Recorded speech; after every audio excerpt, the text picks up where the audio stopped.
नमस्कार साथियों, कस्तूरी देवी कॉलेज की ऑनलाइन क्लासों में आप सभी का हार्दिक स्वागत है। जैसे कि हमारे फाइनल में निबंधों के बारे में चर्चा चल रही थी, तो जो पिछली क्लास हुई थी आपकी, उसमें हमारे कौन सा निबंध चल रहा था? कौन सा चल रहा था पिछली कक्षा में? साहित्य जनसमूह के हृदय का विकास। तो साहित्य जनसमूह के हृदय का विकास, जिसके लेखक थे बालकृष्ण भट्ट। तो बालकृष्ण भट्ट का जो साहित्य जनसमूह के हृदय का विकास है, उसके बारे में हमने पिछली कक्षाओं में क्या की थी? चर्चा की थी। तो पहले उससे पहले वाली कक्षा में हमने उसके बालकृष्ण के भट्ट के साहित्य के बारे में पढ़ा।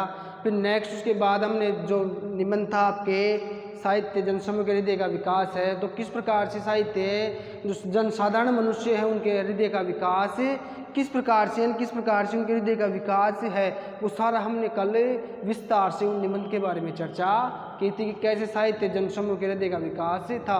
तो उसमें हमने जो प्राचीन साहित्य था उसके बारे में चर्चा की थी, जिसमें वेद थे, पुराण थे, उपनिषद हो गया, रामायण और महाभारत को भी हम साहित्य के अकॉर्डिंग रखते हैं, यानी साहित्य की संज्ञा दे सकते हैं हम रामायण और महाभारत को भी। तो रामायण में उसमें एक ये भी पढ़ा था हमने कि जो किसने, वाल्मीकि ने जो गुण माने थे वो क्या हो गए, उसने व्यास ने क्या मान लिया, उनको अवगुण मान लिया। यानी गुणों, उसके समय में जो गुण थे उस दूसरे के समय में क्या हो गए, वो अवगुण हो गए। यानी दोनों के जो गुण और अवगुणों का भी क्या था, डिफरेंट था कि जो मतलब समय के अकॉर्डिंग होता है जो भी सब कुछ होगा। यानी कौन से समय, जैसा भी समय हो, यानी इस समय में जो हमें अच्छा लग रहा है, यानी ये जो भी बात है वो अच्छी है। मान लो किसी ज़माने में वो बुरी हो या किसी ज़माने में वो क्या हो, किसी को बुरी लगती हो। जैसे कि मान लो अभी प्रेजेंट टाइम में जैसे अपना पर्दा प्रथा धीरे धीरे समाप्त हो रही है, तो पर्दा प्रथा क्या अब धीरे धीरे समाप्त होती है, इस ज़माने के लिए सही बात है। लेकिन जो पीछे वाला जो जब बात करें पीछे की पहले की, तो उसमें या उनके लिए या उस ज़माने के अनुसार ये क्या है, गलत है। यानी पर्दा होना चाहिए, ये पर्दा प्रथा समाप्त नहीं होनी चाहिए। तो समय के अकॉर्डिंग क्या चलता है, सिचुएशन चलती है, जिस समय या जिस सिचुएशन के अनुसार जो कार्य होता है वो किसी सिचुएशन में गलत माना जाता है और किसी सिचुएशन में सही माना जाता है। तो वेदों के माध्यम से हमने आर्यों के बारे में पढ़ा, रामायण महाभारत के बारे में पढ़ा उस निबंध में। तो यानी जो साहित्य था प्राचीन उपनिषदों, वेदों और रामायण महाभारत आदि के माध्यम से, तो उस साहित्य के माध्यम से यानी साहित्य जनसमूह के हृदय का विकास है, ये मानना था किसका, बालकृष्ण भट्ट का, कि जो साहित्य है वो जनसमूह के हृदय का, यानी जो सामान्य लोग बाग है, सामान्य जो जनजीवन है, सामान्य जो मनुष्य हैं, उनके जो हृदय है यानी उनकी जो दिल है उसका क्या है, ये विकास है, यानी उसका विकास करता है। विकास कैसे करेगा? जैसे मान लो कोई भी साहित्य है, तो साहित्य को जो जनसामान्य की भाषा में आप क्या करो, साहित्य की रचना हो गई। अब जनसामान्य भाषा में, तो जनसामान्य भाषा में होगी तो जनसामान्य व्यक्ति भी उसे पढ़ेगा, आसानी से उसके समझ में आएगी। तो आसानी से उसकी समझ में आएगी तो उसका विकास होगा, यानी उसको चेतना क्या होगी, उसकी चेतना जागृत होगी। हाँ भाई ऐसे ऐसे ये होता है और इस हिसाब से होगा तो क्या होगा, ये हो जाएगा। यानी जिस साहित्य के माध्यम से हम जो उनके अंदर परिवर्तन लाना चाहते हैं वो परिवर्तन हमें देखने को मिलता है। इसीलिए बालकृष्ण भट्ट ने साहित्य को जनसमूह के हृदय का विकास कहा और प्रस्तुत शीर्षक के माध्यम से एक निबंध की रचना की, जिसमें उसने बहुत ही प्रसिद्धि प्राप्त की। यानी उस निबंध के माध्यम से उनको बहुत ही प्रसिद्धि प्राप्त हुई। अब आगे चर्चा कर रहे हैं हम क्रोध, जो सेकंड नंबर पे आपका निबंध है वो कौन सा है, क्रोध। और इसके लेखक कौन है, रामचंद्र शुक्ल। और जो ये यहाँ पे लिखा हुआ है ये इसकी फर्स्ट क्लास है, यानी कहने का मतलब है क्रोध ना जो निबंध आपका सेकंड नंबर पे, उसकी आज फर्स्ट क्लास हमारी चल रही है। यानी एक जो टॉपिक होता है, एक जो निबंध होता है वो 2 या 3 क्लासों में क्या होता है, कंप्लीट होता है। तो इसकी आज फर्स्ट क्लास है किसकी, क्रोध, आचार्य रामचंद्र शुक्ल का जो निबंध है उसकी। तो अब रामचंद्र शुक्ल के बारे में हम चर्चा करें। जैसे क्रोध निबंध हो गए इनका, तो क्रोध किस प्रकार से आता है, आपको क्यों आता है, कब आता है, कैसी सिचुएशन में आप क्रोध में बेकाबू हो जाते हो, ये सारा सब कुछ जो भी बातें हैं हम आगे करेंगे। इससे पहले हमें क्या करना है, इससे पहले जो इसके लेखक है रामचंद्र शुक्ल, उसके बारे में, उसके साहित्य के बारे में थोड़ी सी क्या करेंगे, चर्चा करेंगे। तो जो रामचंद्र शुक्ल है उनका जन्म हुआ था 1884 में और मृत्यु हुई थी 1941 में। तो ये तो इनका जन्म काल हो गया।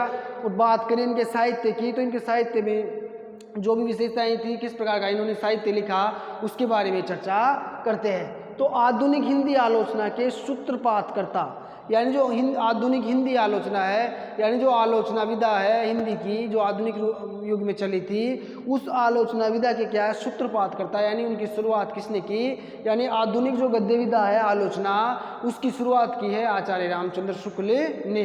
यानी आचार्य रामचंद्र शुक्ल ने आलोचना विधा का क्या किया, शुरुआत की। आलोचना विधा के ऊपर उन्होंने लिखा, यानी आलोचना वो थी जैसे मान लो कोई भी अगर कोई रचना करता है उसकी आप क्या करो आलोचना, यानी उसको आलोचना प्रस्तुत करोगे, आपकी इसमें ये कमी है या आपके साहित्य में ये कमियां है, यानी उसकी आलोचना करना, यानी उसमें कमियां निकालना, उसमें सुधार के लिए उसको तत्पर करना। तो आधुनिक हिंदी आलोचना के सूत्रपातकर्ता के साथ साथ, यानी जो आधुनिक हिंदी आलोचना है जिसका इन्होंने सूत्रपात किया, उसके साथ साथ शुक्ल निबंधकार के रूप में भी क्या है, विख्यात है।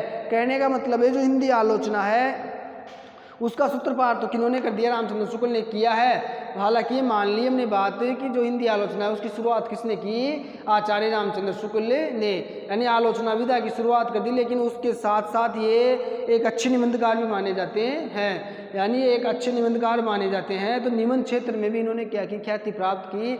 निबंध क्षेत्र के रूप में भी इन्होंने बहुत अधिक प्रसिद्धि प्राप्त की है और अनेक प्रकार के यानी अनेक निबंध इन्होंने क्या किए, हिंदी साहित्य को प्रदान किए, यानी बहुत सारे निबंध इन्होंने लिखे हैं जिनके माध्यम से इनको इतनी प्रसिद्धि प्राप्त की है। तो आचार्य रामचंद्र शुक्ल है तो वो क्या है, आलोचना विधा के सूत्रपात करता है, यानी प्रयोगकर्ता माने जाते हैं। और इसके साथ साथ ही वह हिंदी निबंध के में भी उन्होंने अपना पैर जमाया, यानी हिंदी निबंध के क्षेत्र में भी उन्होंने विशेष प्रसिद्धि प्राप्त की है। तो ये आचार्य रामचंद्र शुक्ल के बारे में फर्स्ट विशेषताएं हो गई, यानी उसके साहित्य की फर्स्ट विशेषता आपके सामने है। अब सेकंड बात करें उनके साहित्य के बारे में, इन्होंने मुख्य रूप से विचारपरक, कौन से विचारपरक, यानी मुख्य रूप से विचारपरक और भावात्मक निबंध लिखे हैं। कौन कौन से निबंधों की रचना की, तो इन्होंने आलोचना का तो सूत्रपात किया ही किया, साथ ही साथ निबंध में भी विशेष प्रसिद्धि प्राप्त की। तो जो निबंध लिखे जिसमें इन्होंने विशेष प्रसिद्धियां प्राप्त की, तो निबंध मुख्य रूप से विचारपरक और कौन से थे, भावात्मक है। यानी इनके निबंध किस प्रकार के थे, यानी मुख्य रूप, निबंध तो बहुत प्रकार से इन्होंने लिखे, लेकिन जो मुख्य रूप से इनके निबंध देखने को मिलते हैं हमें वो कौन कौन से हैं, विचारपरक और भावात्मक है। विचारपरक का मतलब यानी विचारात्मक निबंध, यानी जिसपे क्या हो, एक पर्टिकुलर तथ्य को लेकर क्या विचारात्मक तथ्य की बात हो, यानी उस पर विचार यानी चर्चा के बारे में उसमें बताया गया हो। और भावात्मक निबंध का मतलब है कि आपकी भावनाओं से संबंधित यानी इमोशनल से संबंधित निबंध लिखे गए, वो भावात्मक निबंध कहलाए।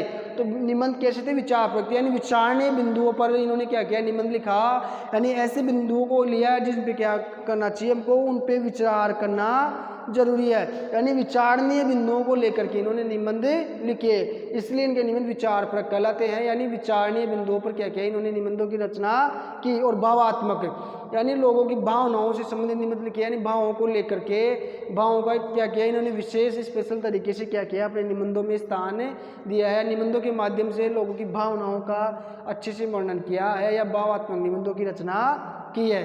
तो उन्होंने कौन कौन से निबंध तो अलग कला संबंधी भी लिखे, भावात्मक भी लिखे, विचार प्रधान भी लिखे, लेकिन जो उनको मुख्य रूप से जो भूमिका रही वो विचारपरक और भावात्मक, यानी विचारों का जो टकराव होता है ना, जैसे मान लो एक दूसरे के विचारों का जो टकराव हो, यानी एक दूसरे के विचार किस प्रकार के हैं, तो उन विचारों को लेकर भी, उन विचारों का आदान प्रदान जो होता है, किस प्रकार के व्यक्तियों के कैसे विचार है, किसके कैसे विचार है, उनको लेकर के इन्होंने क्या किया, अपने निबंधों का विषय बनाया, उनको लेकर के अपने निबंध रचे। और भावात्मक निबंध है, जो भावनाएं हैं, हमारे इमोशंस हैं, किस प्रकार हम भावुक हो जाते हैं, जो हमारी भावनाएं हैं, किस प्रकार सामान्य जनजीवन में लोगों की भावनाएं होती हैं, किस प्रकार अलग अलग व्यक्ति की अलग अलग अपनी अपनी भावनाएं होती हैं, उन भावनाओं को भी क्या अपने निबंधों में स्थान दिया, किसने, आचार्य रामचंद्र शुक्ल ने। अब आगे बात करते हैं तीसरे बिंदु की, तो व्यक्तिगत अनुभवों से विकसित होते हुए भी, यानी जो पर्सनल अनुभव होते हैं, जो आपकी खुद के व्यक्तिगत जो अनुभव लो आप, यानी खुद उन अनुभवों को क्या करो आप व्यक्तिगत रूप से, यानी पर्सनली क्या करो, अनुभव करो। यानी अगर मान लो कोई चोट लग गई आपके, मतलब चोट लगती है, एक तो किसी दूसरे व्यक्ति की चोट लग गई, जैसे मान लो एक चोट मेरे लग गई, एक चोट आपके लग गई, तो उस चोट को आप महसूस नहीं कर सकते जो मेरे लगी है, और एक आपकी व्यक्तिगत रूप से चोट लगी यानी आपकी खुद की चोट लगी है, तो आप क्या करोगे, उसको आपको अच्छे से अनुभव होगा कि हाँ भाई ऐसे चोट लगने पर इतना दर्द होता है और इस जगह पे चोट लगने से इतना दर्द होता है। यानी दूसरे की अगर चोट लगेगी तो उसे आप अच्छे से इतना महसूस नहीं कर सकते जितना कि खुद की चोट लगती है उसको आप महसूस कर सकते हो। तो यही बिंदु है कि व्यक्तिगत अनुभवों से विकसित होते हुए भी, यानी जो व्यक्तिगत यानी जो उनके पर्सनल अनुभव है, जो खुद लिए उन्होंने अनुभव लिए हैं अपनी ज़िंदगी में व्यक्तिगत रूप से, तो विकसित होते उस चीज़ में क्या है वो पूरी तरह से विकसित है। यानी उनको पूरा अनुभव है कि इस प्रकार से काम होगा तो ऐसा सिचुएशन आएगी, अगर ऐसा सिचुएशन ऐसी स्थिति आई तो इसमें ऐसी सिचुएशन रहेगी। तो व्यक्तिगत रूप से विकसित होते हुए भी इनके निबंध विचार की गंभीर व्यक्तिगत रूप से विकसित होते हुए भी इनके निबंध विचार की गंभीर विश्लेषणात्मक प्रवृत्ति रखते हैं। यानी जो विचार है उनकी गंभीर यानी गंभीर विचारों की विश्लेषणात्मक प्रवृत्ति रखते हैं। यानी गंभीर जो विचार है, विचार कैसे होने चाहिए, गंभीर होने चाहिए, और कैसे उनकी गंभीर जो विचार है उसकी विश्लेषणात्मक है, यानी उनका विश्लेषण करना, यानी उनको खोल के बताना, तो विश्लेषणात्मक प्रवृत्ति रखते हैं। यानी उनका विश्लेषण करना, यानी उसका बायोडाटा का क्या करना, फैलाव करना, यानी विश्लेषण करके एक एक चीज़ को बारीकी से क्या करना, बताना, क्या करना, बारीकी से एक एक चीज़ का विश्लेषण करते हुए इसमें कमियां, ये सही है, ये सारा सब कुछ करके उस प्रवृत्ति को क्या करते थे, रखते हैं। तो कहने का मतलब यही है कि व्यक्तिगत अनुभवों से विकसित होते हुए, यानी जो उनके पर्सनल अनुभव है उनसे विकसित होते हुए इनके निबंध विचार की गंभीर विश्लेषणात्मक प्रवृत्ति रखते हैं। यानी उनके निबंध है वे व्यक्तिगत रूप से पर्सनल रूप से क्या है, विकसित है, लेकिन उनसे विकसित होते हुए भी क्या करते हैं, इनके निबंध विचारों की गंभीर, यानी इनके निबंध में जो विचार है वो गंभीर रूप से होते हैं। यानी गंभीर मुद्दों पर क्या रहता है, इनका विचार प्रदान निबंध जो भी है वो गंभीर विश्लेषणात्मक प्रवृत्ति रखते हैं। कौन सी प्रवृत्ति रखते हैं, गंभीर, यानी जो विश्लेषणात्मक, यानी जो आप उसको विश्लेषण करोगे पूरी तरह से उसका क्या करोगे, पोस्टमार्टम करोगे, तो वो विश्लेषणात्मक पद्धति कैसी है, गंभीर है, यानी उसको लेकर के क्या है, सीरियस हो। तो वो प्रवृत्ति रखते हैं कौन, आचार्य रामचंद्र शुक्ल। तो व्यक्तिगत विकसित होते हुए उन्होंने अपने निबंधों में कौन सी पद्धति की, विश्लेषणात्मक पद्धति, यानी गंभीर विश्लेषणात्मक पद्धति को अपने निबंधों में इन्होंने स्थान दिया है। आगे नेक्स्ट इसकी विशेषता के बारे में, इसके साहित्य के बारे में पढ़े तो शुक्ल जी की गंभीर समीक्षा के नमूने चिंतामणि भाग पष्ट में संकलित मनोविकार संबंधी उनके निबंधों में मनोविकार संबंधी उनके निबंध है। यानी जो शुक्ल जी की गंभीर समीक्षा है, यानी जो गंभीर यानी सीरियस होकर जो समीक्षा करते हैं ये, इसके नमूने कहाँ पे देखने को मिलते हैं, चिंतामणि भाग पष्ट में। यानी जो आचार्य रामचंद्र शुक्ल है, जो इनकी जो क्या है, गंभीर समीक्षा पद्धति, यानी जो गंभीर समीक्षा है इसकी, यानी जो समीक्षा करते हैं ये गंभीर यानी सीरियस होकर करते हैं। तो जो इनकी गंभीर समीक्षा पद्धति है उसके नमूने यानी उनके सैंपल हमें कहाँ देखने को मिलते हैं, चिंतामणि भाग पष्ट में। यानी जो चिंतामणि भाग पष्ट है इनके निबंधों का संग्रह है, उसमें इसकी समीक्षा पद्धति के नमूने हमें क्या होते हैं, देखने को मिलते हैं। तो भाग पष्ट में संकलित कौन से निबंध है, मनोविकार, यानी भाग जो चिंतामणि भाग पष्ट है उसमें मनोविकार संबंधी निबंध है। उन निबंधों में क्या मिलती है, गंभीर समीक्षा के नमूने। गंभीर समीक्षा के नमूने कहाँ पे मिलते हैं, जो इनकी गंभीर समीक्षा है, यानी जो समीक्षा करने की जो पद्धति है गंभीर रूप से, उसके नमूने चिंतामणि यानी जो चिंतामणि भाग पष्ट है उसके मनोविकार संबंधी निबंधों में मिलते हैं। यानी चिंतामणि भाग पष्ट के जो निबंध है मनोविकार संबंधी, उनमें इनकी गंभीर समीक्षा दृष्टि के नमूने देखने को मिलते हैं। यानी जो इनकी गंभीर दृष्टि है, समीक्षा पद्धति है, उसके नमूने में मनोविकार निबंधों में मिलते हैं, जो चिंतामणि भाग पष्ट में संकलित है।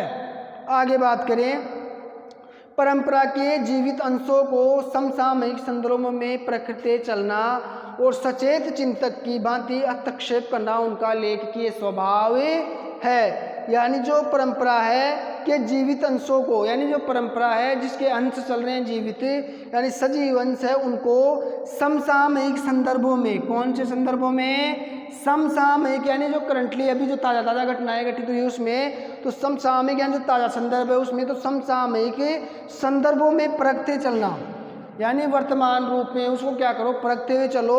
और सचेत यानी सचेत हो करके, पूरी तरह से जागरूक हो करके, सचेत चिंतक की भांति, यानी सचेत यानी जागरूक, तो पूरी तरह जागृति से और पूरा अपना चिंतन यानी दिमाग लगा करके भांति हस्तक्षेप करना उनका लेख के स्वभाव है।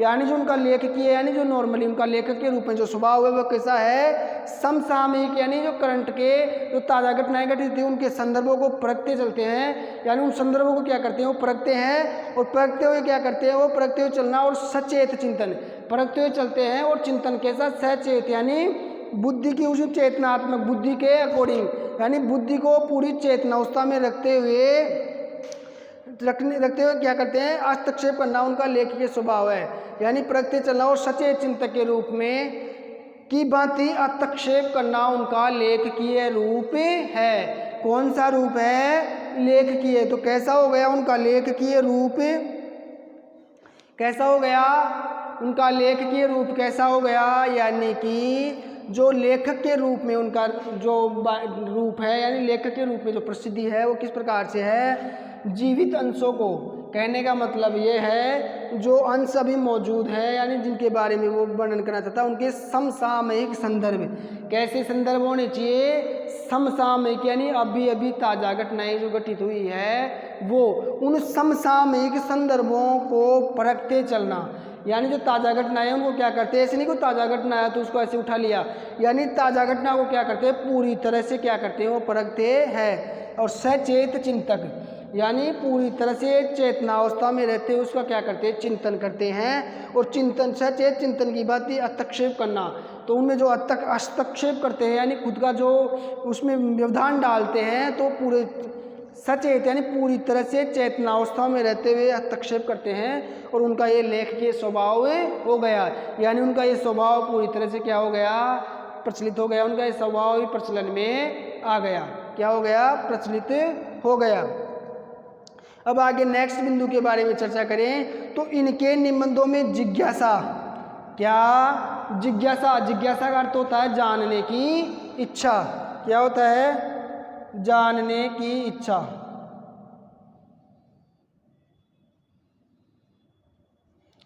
क्या, जिज्ञासा का मतलब होता है जानने की इच्छा, कैसी इच्छा, जानने की इच्छा।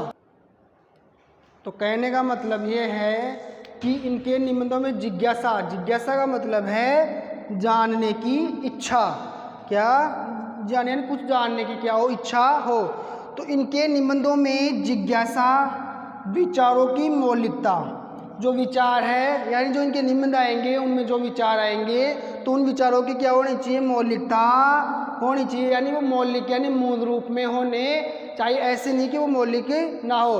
तो निबंधों में क्या रहेगी, जिज्ञासा रहेगी यानी उत्सुकता रहेगी, और विचारों की मौलिकता और शैलीगत प्रौढ़ता, शैलीगत प्रौढ़ता के दर्शन होते हैं। तो कहने का मतलब ये है कि जो आचार्य रामचंद्र शुक्ल के निबंध है उनमें क्या रहता है, जिज्ञासा रहती है, यानी ज़्यादा से ज़्यादा जानने की, चाहे निबंधों के बारे में अगर हम निबंधों को पढ़ेंगे तो हमें ज़्यादा से ज़्यादा जिज्ञासा उत्पन्न होगी, यानी उनको जानने की ज़्यादा से ज़्यादा इच्छा होगी, आगे क्या होगा या आगे कैसी सिचुएशन आएगी। और विचारों की मौलिकता यानी जो भी विचार रहते हैं तो वो कैसे रहते हैं, मौलिक रहते हैं। तो जो रामचंद्र शुक्ल है जो जो उनके जो निबंध है तो उनमें क्या रहती है, मौलिकता। जैसे निबंधों के विकास में पढ़ा था हमने, किसमें, निबंधों के विकास में जो शुक्ल युग पढ़ा था, तो उस शुक्ल युग में एक बात आई थी आपके कि मौलिकता, भाई रामचंद्र शुक्ल के निबंधों के जो विचार है जो भी हो कैसे भी हो वो कैसे भी हो, उनको अगर भले ही कोई स्वीकार नहीं करे लेकिन उनकी मौलिकता को कोई भी अस्वीकार नहीं कर सकता। यानी जो निबंधों के जो विकास के बारे में चर्चा हो रही थी अपनी पिछली कक्षाओं में, तो विकास के अकॉर्डिंग हमने जो भारतीय हिंदू युग, द्विवेदी युग, शुक्ल युग और शुक्लोत्तर युग देखे थे, उसमें शुक्ल युग में एक विशेषता थी शुक्ल युग की कि रामचंद्र शुक्ल के निबंधों में और कोई और विचारों को इनको तो माने या ना माने या उनको नकार दे, लेकिन उनकी मौलिकता को कोई भी इनकार नहीं कर सकता, यानी उनकी मौलिकता को कोई भी झुटला नहीं सकता, यानी उनकी मौलिकता को सबको मानते हैं, सब मानते हैं, चाहे सामान्य हो या विशेष कौन हो, विशेष इंसान हो या सामान्य हो, सभी ने उनकी मौलिकता को क्या किया है, माना है। भले और चीज़ों को उन्होंने नहीं माना हो लेकिन उसकी मौलिकता को सबने स्वीकार किया है। तो निबंधों में जिज्ञासा, विचारों की मौलिकता और शैलीगत प्रौढ़ता के दर्शन आपको होते हैं। यानी ये तीनों बातें उनके निबंधों में देखने को मिलती है। कौन कौन सी? जिज्ञासा की प्रवृत्ति, विचारों की मौलिकता और शैलीगत यानी जो शैली होती है उसकी प्रौढ़ता। यानी प्रौढ़ शैली के क्या होते हैं? दर्शन होते हैं। किनको? इनके रचनाओं में, इनके निबंधों में। तो ये आचार्य रामचंद्र शुक्ल के जो साहित्य था, यानी जो हम क्रोध निबंध पढ़ेंगे उससे पहले क्या था, आपको आचार्य रामचंद्र शुक्ल के साहित्य के बारे में थोड़ा सा क्या होना चाहिए थी, ज्ञान या थोड़ी सी नॉलेज अपने को जरूरी है। तभी तो हम उसके निबंध को अच्छे से समझ में आएगा ना आपके। जैसे मान लो आप इसकी रचना को पढ़ रहे हो, अब इसकी रचनाओं के बारे में आपको ध्यान ही नहीं कि आचार्य रामचंद्र शुक्ल किस प्रकार की रचनाएं लिखते हैं, किस प्रकार के साहित्य का इन्होंने निर्माण किया है। तो अगर इनके साहित्य की आपको नॉलेज रहेगी कि किस प्रकार से इनका साहित्य रहा है, किस चीज़ों पे इन्होंने ज़्यादा जोर दिया है, कौन सी भाषा का इन्होंने प्रयोग किया है, कौन सी शैलियों के इन्होंने ज़्यादा से ज़्यादा प्रयोग किया है, किस प्रकार के विचार या कौन से बिंदुओं को लेकर के अपने साहित्य का निर्माण किया है, आदि सब कुछ कब मालूम होगा? जब आप उसके बारे में एक सामान्य साहित्य की विशेषताएं पढ़ोगे, यानी उसके साहित्य की क्या क्या विशेषताएं उस तो निबंध पढ़ने से पहले वो आपको आनी चाहिए। तब जा कर के आप उसका जो निबंध जो भी पर्टिकुलर उसकी रचना होगी उसको पढ़ने में आपको फिर मज़ा आएगा, क्योंकि उसकी सामान्य जानकारी आपको पहले हो जाएगी किस प्रकार का उसका साहित्य है। तो फिर मूल रचना को आप पढ़ोगे तो वो आसानी से आपकी समझ में आएगी। तो ये रामचंद्र शुक्ल की साहित्य की क्या हो गई विशेषताएं या प्रमुख तथ्य हो गए। तो कौन कौन से हो गए? फर्स्ट नंबर पे तो आधुनिक हिंदी आलोचना की सूत्रपातकर्ता, यानी आलोचना की शुरुआत किसने की? रामचंद्र शुक्ल ने। किसने? रामचंद्र शुक्ल ने। साथ ही साथ शुक्ल निबंधकार के रूप में भी क्या है? प्रसिद्ध है, यानी विख्यात है। इनके चिंतामणि भाग 1, भाग 2 और भाग 3 के नाम से निबंधों का संकलन प्रस्तुत है। यानी चिंतामणि भाग 1, 2, 3 के नाम से भी इन्होंने निबंधों का संकलन किया है। बात करें आगे इनकी दूसरी विशेषता साहित्य की, तो इन्होंने मुख्य रूप से कौन कौन से निबंध लिखे? यानी जो इनके जो निबंध थे वो मुख्य रूप से विचारपरक और भावात्मक थे। कौन कौन से? विचारात्मक और भावात्मक निबंध। विचारात्मक निबंधों से मतलब ये है कि उन्होंने जो निबंध लिखे वो कैसे थे? विचारपरक थे, यानी उनमें विचारणीय बिंदुओं को अपने निबंधों में स्थान दिया। कौन से बिंदुओं को? विचारणीय बिंदुओं को अपने साहित्य में, अपने निबंधों में स्थान दिया। और भावात्मकता इनके निबंधों में क्या होती है? देखने को मिलती है। क्या देखने को मिलती है? भावात्मकता। और साधारणीकरण भी इन्होंने क्या किया? साहित्य में साधारणीकरण का भी इन्होंने क्या किया है? शुक्ल ने प्रयोग किया है। यानी साधारणीकरण की जो भावना संस्कृत आचार्यों में चली आ रही थी बहुत सालों पहले, हजारों सालों पहले, उस साधारणीकरण के दर्शन अब आपको कहाँ पे देखने को मिलते हैं? किसके साहित्य में देखने को मिलते हैं? वो शुक्ल के साहित्य में आपको देखने को मिलेंगे।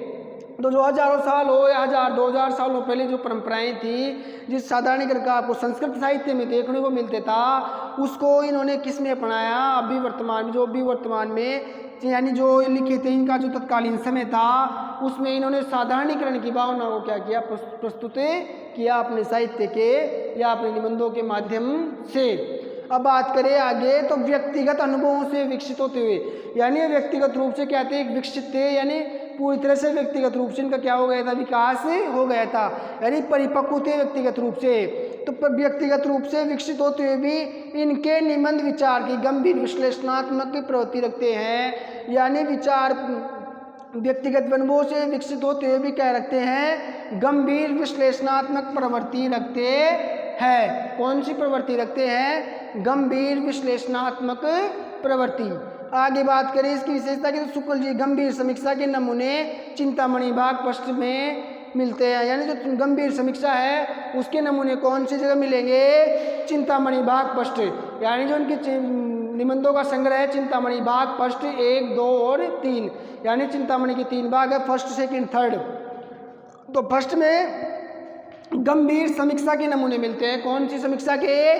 गंभीर समीक्षा के नमूने देखने को मिलते हैं। और जो चिंतामणि भाग फर्स्ट है इसमें संकलित मनोविकार कौन से निबंधों में मिलते हैं? यानी चिंतामणि भाग फर्स्ट में इनके भाव व मनोविकारों से संबंधित निबंधों का संकलन है। और उन भाव व मनोविकारों से संबंधित निबंधों में गंभीर समीक्षा के नमूने देखने को मिलते हैं। अगर आप इसका चिंतामणि भाग फर्स्ट पढ़ोगे तो उसमें आपको जो भी निबंध आएंगे चिंतामणि भाग फर्स्ट में जिन निबंधों का संग्रह है वो भाव मनोविकार से संबंधित निबंधों का संग्रह है और उन निबंधों में आपको गंभीर समीक्षा पद्धति देखने को मिलती है। यानी जो पद्धति है उनकी वो कैसी है, गंभीर समीक्षात्मक पद्धति। तो वो कहाँ पे देखने को मिलेगी, चिंतामणि भाग फर्स्ट में। अब आगे बात करें परंपरा के जीवित अंशों को समसामयिक संदर्भ में परखते हुए, यानी जो परंपरा है उसके जीवित अंशों को समसामयिक संदर्भों में परखते हुए चलना और यानी परखते हुए चलना और सचेत चिंतक की भांति हस्तक्षेप करना उनका लेख के स्वभाव था। यानी लेखक के तौर पर उनका कैसा स्वभाव था कि वो जीवित अंशों को समसामयिक यानी जो तत्कालीन समय है उस समय के अनुसार, जैसे अगर अभी की बात करें तो अभी किस प्रकार से समय चल रहा है, जैसे मान लो अभी कोरोना है तो कोरोना की वजह से हमें पहले ऑफलाइन क्लासेस चलती थी हमारे, अब ऑनलाइन चल रही है। यानी जैसी सिचुएशन है उसके अनुसार, यानी जो वर्तमान समसामयिक स्थिति है उसके अनुसार। तो परंपरा के जीवित अंशों को समसामयिक संदर्भों में, यानी जो संदर्भ है वो कैसे हैं, यानी नवीन है, नवीन संदर्भों में परखते यानी नए नए संदर्भों में परखते हुए सचेत चिंतक के रूप की भांति हस्तक्षेप करना। यानी उनमें हस्तक्षेप भी किया तो किस प्रकार किया, पूरा सजग होकर के अपना माइंड लगा करके अपनी चेतना और बुद्धि के आधार पर हस्तक्षेप करना उनका क्या रहा था, अपने लेखन का स्वभाव है। यानी उनका जो लेखन है यानी लिखने की जो कला, उनका स्वभाव यही है कैसा कि वो सचेत चिंतक के रूप में हस्तक्षेप करना उनका लेखक के स्वभाव रहता है। अब आगे लास्ट वाली विशेषता के बारे में बात करें तो इनके निबंधों में जिज्ञासा की क्या रहती है, जिज्ञासा रहती है। विचारों में क्या इनके निबंध है उनमें क्या रहेगी, जिज्ञासा रहेगी। यानी जिज्ञासा की प्रवृत्ति इनके निबंधों में पूरी तरह से देखने को मिलती है। अगर और बात करें हम इनके निबंधों के बारे में तो विचारों की मौलिकता, यानी जो इनके विचार रहते हैं आचार्य रामचंद्र शुक्ल के, जो ये विचार प्रस्तुत करते हैं अपनी रचनाओं या अपने निबंधों के माध्यम से, उनमें पूरी तरह से मौलिकता देखने को मिलती है। यानी पूरी तरह से इनके निबंधों में मौलिकता देखने को मिलती है और इस मौलिकता को सभी ने क्या किया है, अपनाया है, किसी ने इसको ठुकराया नहीं है। भले ही और चीज़ों को इनको अपनाया नहीं हो लेकिन मौलिकता का लोहा सब लोग इसकी मौलिकता का लोहा मानते हैं। शैलीगत प्रौढ़ता के दर्शन होते हैं, यानी जो शैली कैसी है, प्रौढ़ यानी प्राचीन शैलियों का इन्होंने अपने निबंधों में प्रयोग किया है। कौन सी शैलियों का, प्रौढ़गत शैली यानी प्राचीन शैलियों का। तो जो आचार्य रामचंद्र शुक्ल है उसके बारे में आज हमने सामान्य उसके साहित्य के बारे में विशेषताएं पढ़ी। अब आगे उनका जो निबंध है क्रोध, उसका नेक्स्ट जो आपकी क्लास आएगी उसमें विस्तार से क्या करेंगे, अध्ययन करेंगे कि क्रोध क्या होता है, क्रोध कब हमें क्रोध आता है, क्रोध कौन सी जगह में क्रोध आना चाहिए, कौन सी जगह में क्रोध नहीं आना चाहिए, क्रोध पर आप कैसे काबू करोगे, क्रोध को हम कैसे कंट्रोल में रख सकते हैं, हमें कौन सी बात पे क्रोध करना चाहिए, कौन सी पे नहीं करना चाहिए आदि सब कुछ। यानी क्रोध क्या हो गया, एक भाव हो गया आपका, यानी मन का भाव हो गया। तो कौन सा निबंध हो गया, भावात्मक निबंध हो गया। कौन सा, भावात्मक निबंध हो गया। तो इस निबंध में क्रोध के बारे में दिखाया गया है कि क्रोध को आप कैसे कंट्रोल कर सकते हो, किस प्रकार आपको कौन कौन सी चीज़ों पे क्रोध आ रहा है, कौन कौन सी बातों पे आपको क्रोध आ रहा है, कौन सी सिचुएशन में आपको क्या अपनाना चाहिए कि आपको क्रोध नहीं आए, अगर क्रोध आता है तो आपको कौन कौन सी सावधानियां बरतनी चाहिए। सारा सब कुछ हम किसके माध्यम से पढ़ेंगे, इस निबंध के माध्यम से। तो आज की क्लास को आपको यही समाप्त करते हैं। अब नेक्स्ट जो क्लास आएगी उसमें क्रोध के जो निबंध आचार्य रामचंद्र शुक्ल का, उसके बारे में विस्तार से क्या करेंगे, चर्चा करेंगे। तो कल वाली जो आगे नेक्स्ट क्लास आएगी उसमें कौन सा निबंध पढ़ेंगे, हमें क्रोध। अब आपको घर से क्या करना है, क्रोध निबंध को एक बार रीडिंग करके आना है। तो यहाँ पे फिर आप आओ, क्लास लोगे, फिर पहले आप क्या करो, उसको रीडिंग कर लो। अब आपको मालूम है कि कल क्रोध आपके बारे में विस्तार से चर्चा करेंगे। तो आज आपको क्या करना, पहले से ही क्रोध निबंध को क्या करना है, पूरा रीडिंग करके रखना है। तो एक बार रीडिंग कर लोगे तो थोड़ा थोड़ा आपके वैसे ही समझ में आ जाएगा। और फिर मैं यहाँ पे क्या करूँगा, आपको पूरी तरह से विस्तार से और आराम आराम से आपको पूरा निबंध क्या करूँगा, पूरा एक एक बिंदु को लेकर के समझाऊँगा। तो फिर आपको क्या अच्छे से समझ में आ जाएगा। तो फिर वो क्या हो जाएगा, आपके एक तरह से पूरी तरह स्थायी माइंड में बैठ जाएगा। तो इसीलिए आपको क्या करना है, क्रोध को पहले से आपको क्या करना है, कोई भी टॉपिक स्टार्ट हो उसको पहले से आप थोड़ा सा देख के आओ। तो आज की क्लास को हम यहीं पे समाप्त करते हैं। धन्यवाद।